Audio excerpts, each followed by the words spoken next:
Lesson शुरू, lesson 4 पदार्थ, धातु एवं अधातु। ठीक है, लेसन 3 कंप्लीट हो चुका है, लेसन 4 आज हम कंप्लीट शुरू करते हैं यहाँ से। ठीक है, पेज नंबर 44 आप निकाल कर बैठ जाइए। ठीक है, पदार्थ, धातु एवं अधातु पर इस लेसन में जाता हम धातु और अधातुओं के बारे में, क्या होता है, उनके गुण क्या होते हैं, उनके भौतिक गुण, उनके रासायनिक गुण, यहाँ से हम शुरुआत करेंगे। ठीक है, धातु के रूप में आपने लोहा, एल्यूमिनियम, तांबा बहुत सारे पदार्थ से परिचित होंगे। ठीक है, सबसे फर्स्ट यहीं पे सारणी आपकी शुरू हो रही है, सारणी 4.1 पदार्थों की दिखावट एवं कठोरता। ठीक है, ये इनके गुण के आधार पर एक तरफ सारणी में कुछ आयरन, कोयला, सल्फर, एल्यूमिनियम, तांबा कुछ पदार्थ वस्तु कुछ ने अपने नाम दे रखे हैं, और आगे दिखावट और कठोरता। ठीक है, दिखावट में एक तरफ चमकदार या निष्प्रभ, निष्प्रभ मतलब होगा कि या तो चमकदार मतलब चमकीला, निष्प्रभ मतलब कोई भी चमकी नहीं, और दूसरा कठोरता मतलब या तो बहुत कठोर होगा फिर कठोर बिल्कुल नहीं होगा। तो यहाँ पर एक सारणी है, तो इसको आपको देखकर बताना है कि वो दिखावट में क्या चमकदार है या निष्प्रभ है, और आपकी वो कठोरता में बहुत कठोर है या फिर कठोर नहीं है। ठीक है, तो आप डायरेक्टली आप इसको कुछ पदार्थों के नाम देके बता पाएंगे कि इसमें से कौन धातु है, कौन अधातु है। ठीक है, जो कठोर होंगे, जो कठोर नहीं होंगे, और जो चमकदार होंगे, चमकदार नहीं होंगे, तो दोनों जो विशेषता बताएंगे। ठीक है, उनमें से कुछ धातु कहलाएंगे, उसमें से कुछ अधातु कहलाएंगे। ठीक है, तो सबसे पहले हम यहाँ पे इनके धातु और अधातुओं के भौतिक गुणों से, ठीक है, भौतिक गुणों से स्टार्ट करते हैं यहाँ पर कि उनको धातु के अंदर और अधातु के अंदर, सॉरी धातु और अधातु दोनों के अंदर उनके कौन कौन से भौतिक गुण होते हैं। ठीक है, आपने बहुत सारे लोहे के कुछ औजार देखे होंगे, जिससे उनसे लोहे की चीजों से कुछ बनते हैं, जैसे कि हेडिंग लिख लेते हैं इनके भौतिक गुण,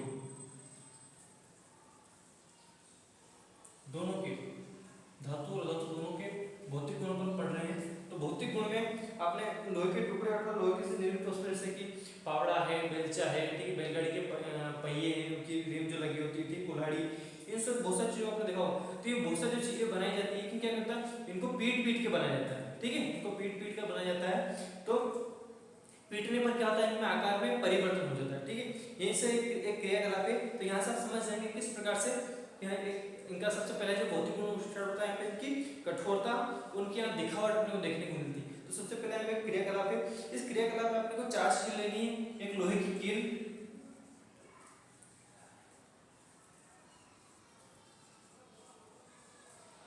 पेंसिल की निब लेनी है, पेंसिल के अंदर जो रिब आती है वो अंदर लेनी है। ठीक है, पेंसिल की जो लेड है, ठीक है, कोयले का टुकड़ा,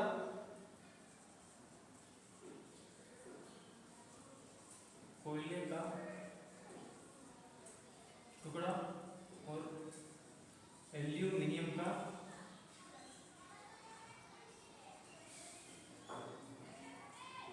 पेंसिल की लेड, ये 4 चीज अपने यहाँ पर लेनी है।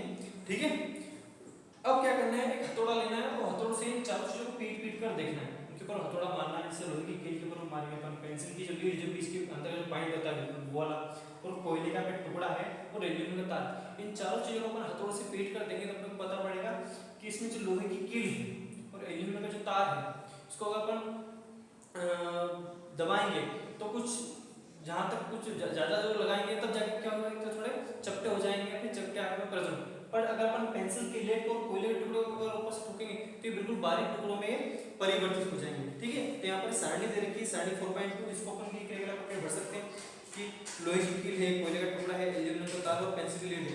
तो आकार में परिवर्तन बताना कि चपटे कौन से हो गए और कौन से उसका टुकड़ा हो गया। तो यहाँ पर अपन देखेंगे कि पेंसिल का लेड जो कोयले का टुकड़ा है, क्या ये हो गया, उसका टुकड़ा हो गया, और लोहे की कील और एल्यूमिनियम का जो तार है, इससे क्या हो गया, ये ज्यादा अधिक पीटने से चपटे हो जाएंगे। ठीक है, तो यहाँ पर अपन देखा कि लोहे की कील और एल्यूमिनियम का जो तार है, इन दोनों को अगर अपन दबाएंगे ऊपर से, उसको ठोकेंगे ऊपर से, ठीक है, तो क्या होगा, चपटे आकार में परिवर्तन हो जाएगा। ठीक, तो इनसे ज्यादा अगर इसको अपन ठोकते रहेंगे तो हो सकता है कि लोहे की कील और एल्यूमिनियम का पतली शीट बन जाए। ठीक है, सबने देखा होगा कि जो कुल्हाड़ी और जो भुस्सी जो बनाए जाते हैं, इनको लोहे पे इनको गर्म करके पीटा जाता है, पीटा करके क्या पीटते हैं, इससे क्या है, पतले आकार में परिवर्तित हो जाते हैं। तो इसी प्रकार से ये भी क्या पतली शीट में परिवर्तित। इसके अलावा आपने देखा होगा कि मिठाइयों को सजाने के लिए चांदी की वर्षी उसके ऊपर लगाई जाती है। ठीक है, चांदी की जो बहुत पतली फ्रेम है उसके ऊपर चिपकाई जाती है ताकि वो आकर्षक दिखे और खराब ना हो। इसके अलावा एल्यूमिनियम की जो पन्नी होती है, पन्नी होती है, वहाँ पर बहुत सारी चीजें क्या होती है, उस खाने की जो चीज है उसके ऊपर लपेट दिया जाता है ताकि खाना इसमें खराब ना हो। ठीक है, तो यहाँ पर इसकी पहली परिभाषा बनती है कि धातुओं का वह गुण, धातुओं का वह गुण जिसे उन्हें पीट कर उन्हें पतली शीट में, चादर में परिवर्तित किया जा सकता है, तो उसको अपन क्या बोलते हैं, आघात वर्धनीयता। आघात वर्धनीयता।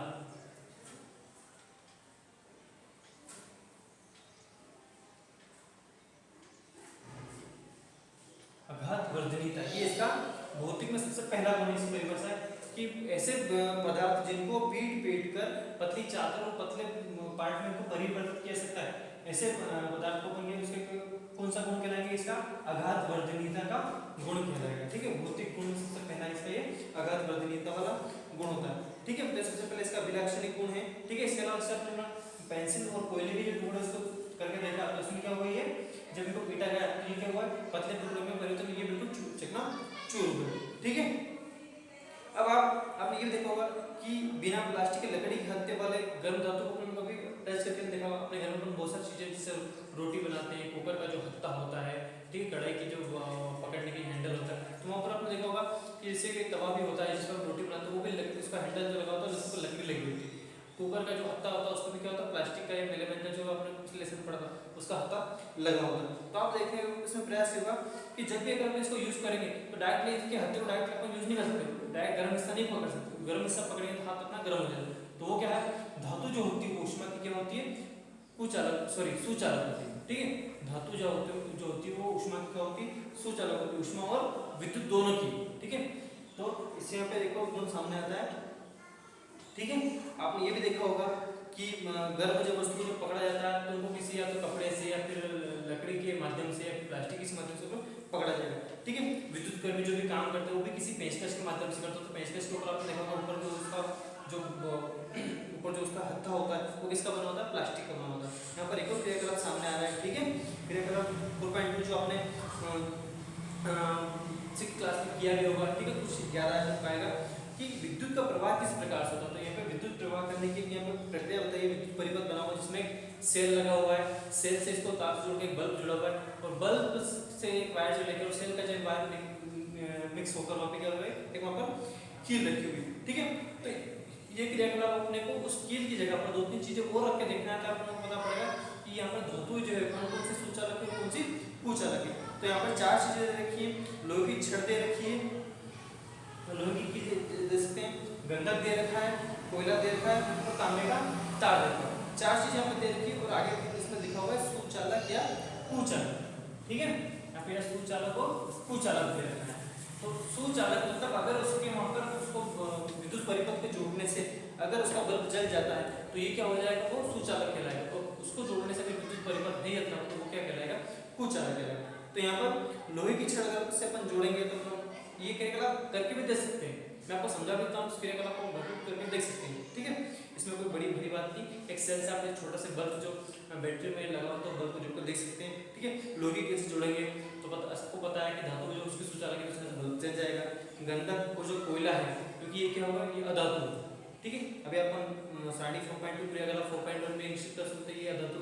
तो अधातु क्या है, विद्युत की कुचालक है, इनसे बल्ब नहीं जलेगा। और तांबे का जो तार है, आप जनरल देखते हैं तार में अपन लाइट क्लिक करते हैं तो उससे भी क्या होगा, बल्ब जल जाएगा। ठीक है, तो यहाँ पर आपने पाया कि छड़, लोहे की छड़ और जो कील है वो तांबे का तार वो सुचालक है और गंधक और कोयला जो है वो क्या है, कुचालक है। ठीक है, तो आपने यहाँ पर अनुभव किया है कि धातुएं जो होती है वो ऊष्मा और विद्युत की सुचालक होती है। धातुएं जो होती है, धातुएं होती है ऊष्मा की,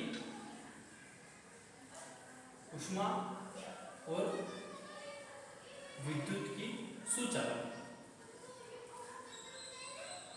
धातुएं ऊष्मा और विद्युत की सुचालक। तो इसका अपोजिट आपने यही समझा कि जो अधातु रहेगी वो ऊष्मा और विद्युत की क्या रहेगी, कुचालक रहेगी, उसमें से ऊष्मा और विद्युत उसमें प्रभावित नहीं होगी। ठीक है, इसलिए अपन लकड़ी का हत्था और प्लास्टिक का जो हैंडल वो यूज करते हैं। ठीक है, तो आपने यहाँ पर एल्यूमिनियम तांबे का तार उपयोग करके देखा होगा कि अपने आसपास जहाँ पे लाइटिंग फिटिंग की जाती है, जहाँ पे वायर कनेक्शन होता है, तो वहाँ पर आपको एल्यूमिनियम तांबे की तारें आपको दिखते हैं, जहाँ से क्या हो सकते हैं उससे लाइट प्रभाव होती है। सब बिजली का तार आपको भी देखेंगे। आपने कहीं पर ये नहीं देखा कि कोयले के तार हैं, या फिर आपने कभी ये नहीं देखा होगा कि गंदा या फिर पेंसिल के लिए के जो तार होते हैं, ठीक है, प्लास्टिक के तार आपने देखे होंगे, लकड़ी के तार नहीं देखे, क्योंकि ये सब क्या होते हैं, ये विद्युत की ऊर्जा होती है, ठीक है। तो यहाँ पे एक और परिभाषा मिलती है कि धातु का वह गुण, धातु का ऐसा गुण जिनसे उनको खींचकर लंबे तारों में परिवर्तित किया जा सके, ठीक है। धातुओं का वह गुण जिसमें इनको खींचकर लंबे तारों में परिवर्तित किया जा सके, वो क्या कहलाती है, तन्यता कहलाती है, तन्यता। आघात वर्धनीयता पढ़ चुके हैं, तन्यता। आघात वर्धनीयता होता है जिनसे वैसे पदार्थ जिनको अपन ऊपर से पीट कर पतली चादरों में परिवर्तित कर सके, वो आघात वर्धनीयता कहलाता है। और ऐसा पदार्थ जिनको अपन इनको खींचकर लंबे तारों में परिवर्तित कर सकते, तो वो क्या कहता है, इसका तन्यता वाला गुण कहलाता है, ठीक है। इसके जो आगे के जो भौतिक गुण है धातु और पदार्थ में, धातु और धातु के जो भौतिक गुण जो पढ़ रहे हैं, तो यहाँ पर अपन इसके 2 गुण पढ़ चुके हैं, आगे के गुण अगले वीडियो में पढ़ेंगे, ठीक है। लेसन 4 तो शुरू हो चुका है, ठीक है, लेसन 3 में भेज चुका हूँ, इसको अपने कॉपी में नोट डाउन करिए, उसके पेज को लिखकर अपने फोटो खींचकर मेरे को सेंड कीजिए, ठीक है। उस वीडियो को अच्छे से अच्छे से देखिए, कोई सब्जेक्ट है तो क्वेश्चनिंग कीजिए, मैसेज कर सकते हैं, फोन कर सकते हैं, और बुक को भी थोड़ा साथ में लेकर आप पढ़िए। बुक को अगर साथ लेके पढ़ेंगे तब थोड़ा आपको समझ आएगा, ये नहीं कि सिर्फ आप वीडियो देखिए, ठीक है, बुक को भी साथ में थोड़ा समझ आएगा, तो अच्छे से अच्छे पढ़ेंगे। Thank you.